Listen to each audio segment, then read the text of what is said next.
ইতিমধ্যে এই জগন্নাথ মন্দিরের প্রসাদ নিয়ে নতুন করে বিতর্ক শুরু হয়েছে।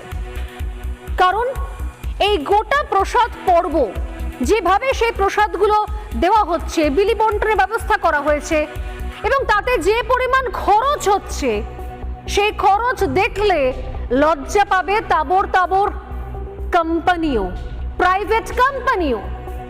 প্রশ্ন হচ্ছে, পাবলিকের টাকায় তৈরি এক সাংস্কৃতিক চর্চা কেন্দ্র, যাকে রাজ্যের শাসক দল জোর জবরদস্তি মন্দির বানিয়েছে।